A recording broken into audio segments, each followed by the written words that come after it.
छोटे बच्चों के लिए जो इंग्लिश ग्रामर है वो मैं आजकल पढ़ा रहा हूँ। अनुवाद करना भी सिखा रहा हूँ, टेंस के बारे में बता रहा हूँ। तो इधर मैंने कई टेंस बता दिए हैं। आज मैं बताने जा रहा हूँ पास्ट कॉन्टिन्यूअस का इंट्रोगेटिव सेंटेंस कैसे बनाए जाते हैं। तो पास्ट कॉन्टिन्यूअस मेरे पिछले वीडियो में अफर्मेटिव और निगेटिव सेंटेंस की चर्चा की गई है।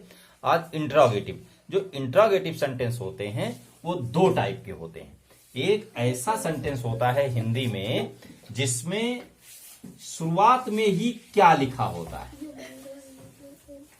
और दूसरा ऐसा होता है जो बीच में प्रश्नवाचक शब्द कोई होता है, क्यों, कब, कहां। ये पहले सेंटेंस शुरू हो जाता है, फिर बीच में कहीं क्या, कब, कैसे, कहां, ये सब लिखा होता है। दो टाइप के होते हैं। तो इन सब चीजों को जानने के लिए सबसे पहले टेंस की पहचान आपको आनी चाहिए, और उस टेंस में हेल्पिंग वर्ब क्या होती है ये आना चाहिए, और इंट्रोगेटिव सेंटेंस कैसे बनते हैं ये आना चाहिए। तीन बातें आपको ध्यान रखनी है। तो पहचान क्या है? पहचान में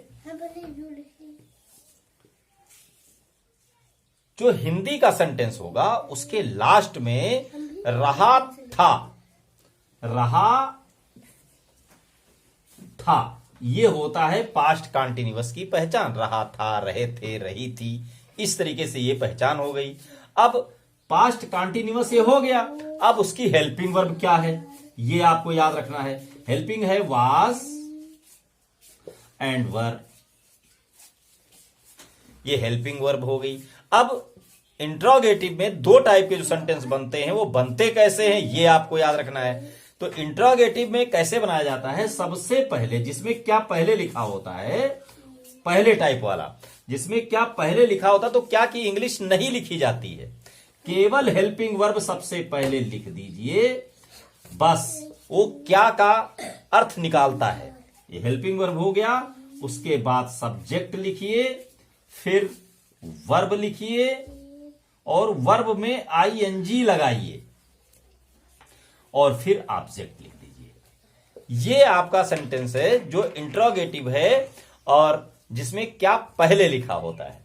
दूसरा टाइप का क्या होता है जिसमें क्या, कब, क्यों, कहां, कैसे, ये जो शब्द हैं वो बीच में लिखे होते हैं, तो उनको क्वेश्चन वर्ड कहते हैं। तो उन वर्ड को पहले, सबसे पहले उन्हीं को लिखा जाता है। ये क्वेश्चन हो गया, ये वर्ड हो गया। क्वेश्चन वर्ड को, जो क्वेश्चन वाला शब्द है, कहां है तो वेयर लिखेंगे, कब है तो व्हेन लिखेंगे। तो जो क्वेश्चन वाला वर्ड हिंदी में बीच में लिखा हुआ है उसकी अंग्रेजी हम सबसे पहले लिखेंगे, और उसके बाद हेल्पिंग वर्ब लिखेंगे, फिर सब्जेक्ट लिखेंगे, और फिर वर्ब लिखेंगे। देखिए वर्ब कितनी दूर हो जाता है, और उसमें आईएनजी लगाएंगे क्योंकि वहां पर रहा लिखा हुआ है तब, और फिर ऑब्जेक्ट लिख देंगे। ये दो टाइप से है। अब इसमें कभी कभी इंट्रोगेटिव में निगेटिव भी आ जाता है, तो निगेटिव लगाते समय हेल्पिंग वर्ब के बाद सब लोग जानते हैं निगेटिव लगाना चाहिए, लेकिन अगर इंट्रोगेटिव है तो सब्जेक्ट के बाद लगेगा। नॉट जो है सब्जेक्ट के बाद लगेगा, ध्यान रखना है। सब्जेक्ट लिख दिया आपने, अब सब्जेक्ट के बाद नॉट लगाइएगा और फिर वर्ब लिखना है।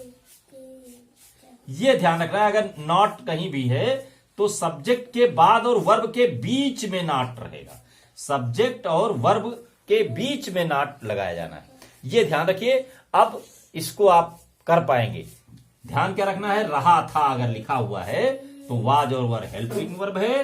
क्या पहले लिखा हुआ है तो इसकी अंग्रेजी नहीं लिखी जाती है, और अगर बीच में है तो उसकी इंग्लिश सबसे पहले लिखी जाती है, और रहा लिखा हुआ है तो वर्ब में आईएनजी लगाई जाती है। यह बात आपको ध्यान रखना है। तो लीजिए कुछ होमवर्क नोट कीजिए जिसे आप घर पर ट्रांसलेट करें।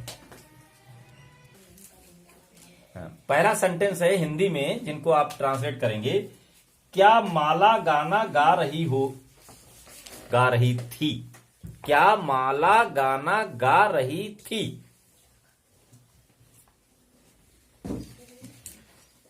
वह अपनी घड़ी क्यों बेच रहा था। कितने आदमी मंदिर में जा रहे थे। वह पूजा क्यों कर रही थी। रेल क्यों नहीं आ रही थी। तुम क्या कर रहे थे?